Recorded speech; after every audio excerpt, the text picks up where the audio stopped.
Chance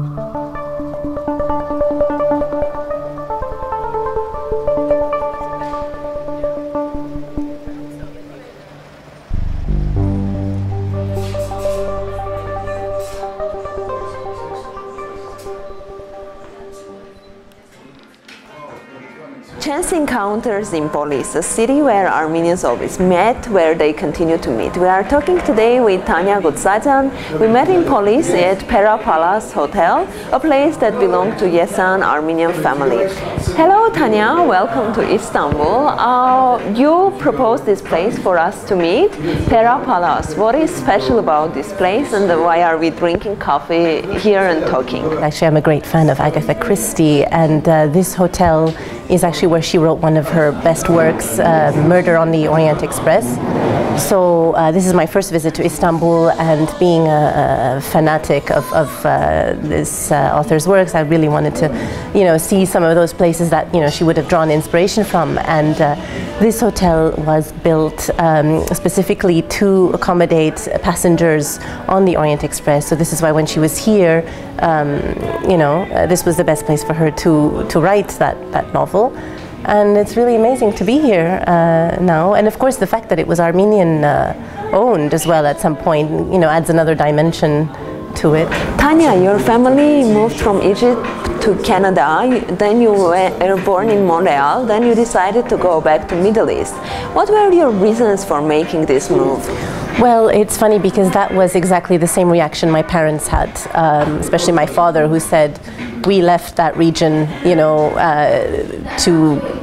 to have a better life for our children, for a better future, and then you just decide to go back. Why would you do this? So in the beginning it was very difficult, for my family and my friends to understand.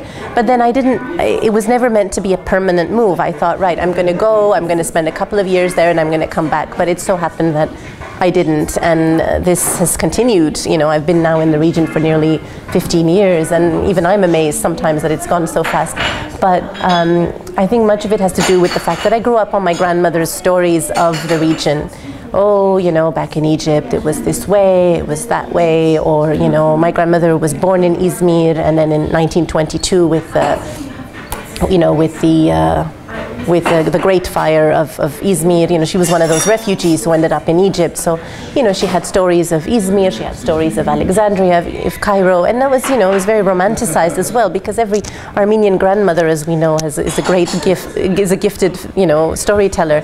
So she, I think, inspired me in large part to pursue this path.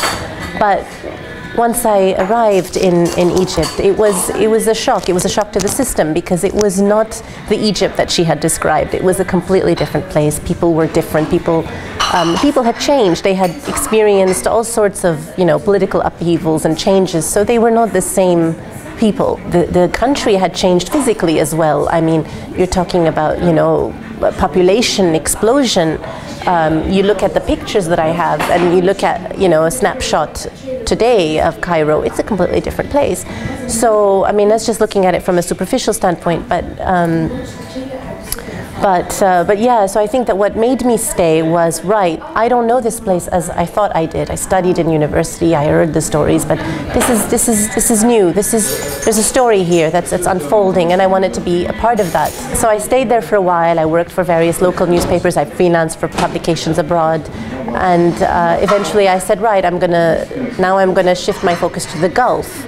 And then I was in Dubai, and then 9/11 happened, and then when 9/11 happened, this was the place to be. You would be a fool to leave and go back to North America or anywhere else, because that was where it was all at. It was happening, especially in Dubai, where it became a transit point at some point for people going back to Afghanistan, people then 2 years later going back to Iraq. It was where it was all happening, the conferences, the meetings, the opposition. So it was a great place to be, and then 1 year turned to two, into three, into four, and then I went to Iraq, and here I am, still in the Middle East. Can you tell us the most memorable interviews you have done during these 15 years of being in Middle East, taking these journeys, covering these stories?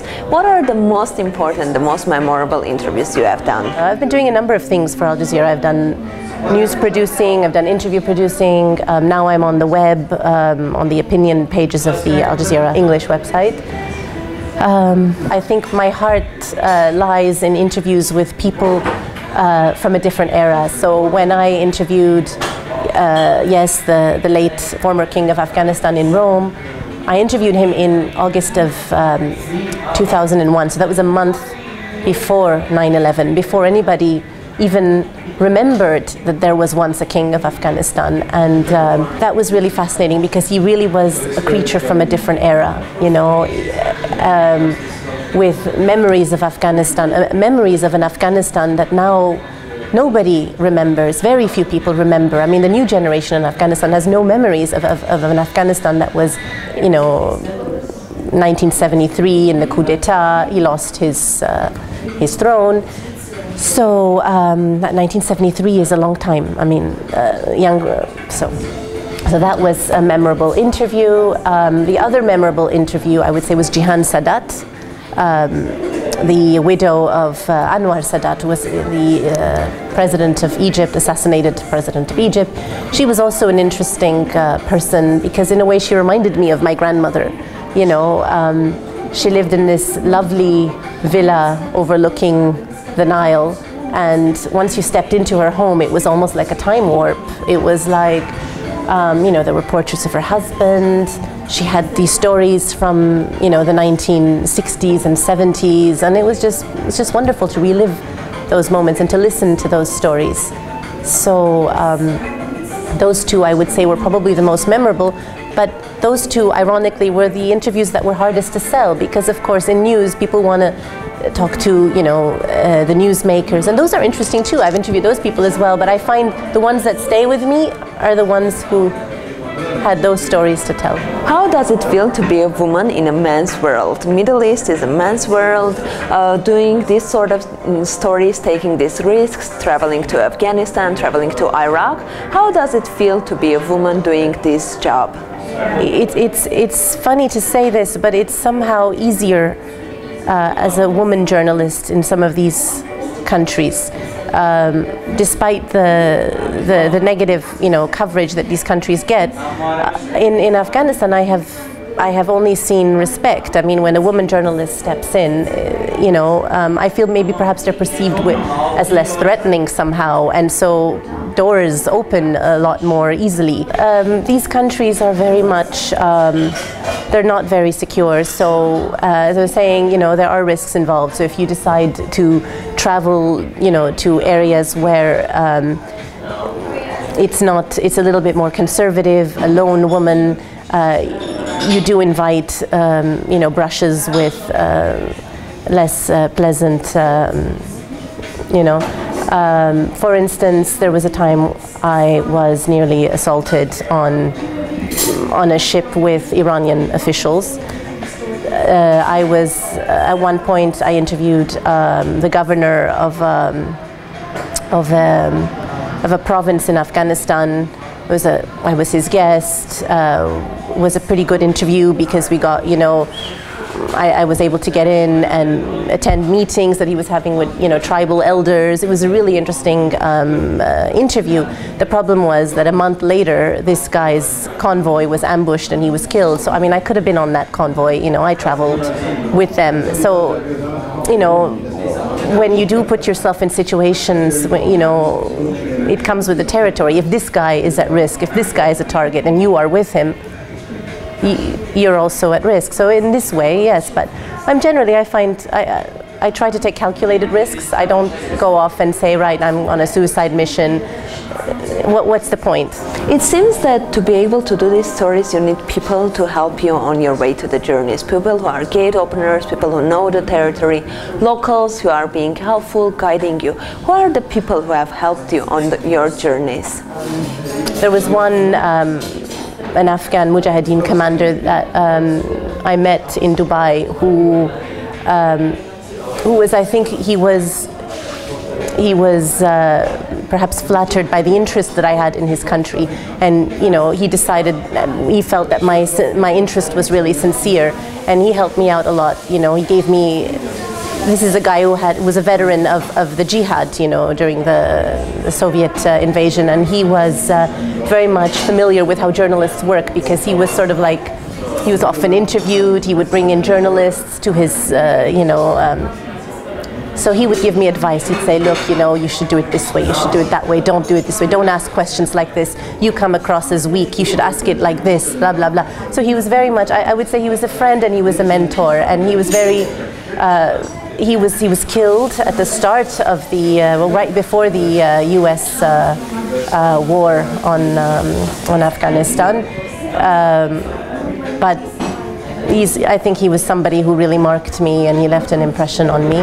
Iraqi Kurdistan's Soma English language newspaper is the first newspaper that was bringing stories from this region in English language. How did you decide this is something you have to be involved to publish this newspaper, to bring these stories out to the wider audiences? Well, the Kurds are, I mean, there's two sort of, there's two sides to this story. On the one hand, there's the personal, as Armenians, we have a very, very close relationship with the Kurds. We have shared experiences. We have very, very similar, let's just say, similar worldview. And so I remember when I was working for a local English newspaper in Dubai, when they wanted to send reporters to cover the beginning of the U.S. war in Iraq, the U.S.-led war on Iraq.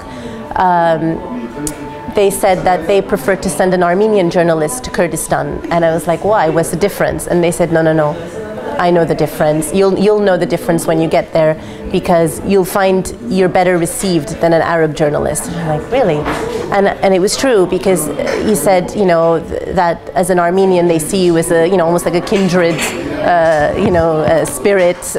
You feel their pain, you understand them in a way that, say, another journalist will not. So, and they were right, because as soon as I arrived, and it was my first contact with Kurds, I was blown away by how warm they were, and how much they knew about Armenian history. And so that was the beginning. That was back in 2003. I was invited back in 2005. I had a contact there who said, look, we, right now, the Iraqi Kurdish authorities feel that this is the time to start an English language publication. Where at the time they were getting a lot more foreigners coming in, NGOs, foreign journalists, diplomats, all sorts of non-Kurdish, non-Arabic speaking people. So they felt that they needed a newspaper to reach out to these people, some kind of publication, because at the time you only had Kurdish language, Arabic language, maybe some Turkish, but they didn't have anything in English, so they felt this was the time to do it. This was in Suleymaniye.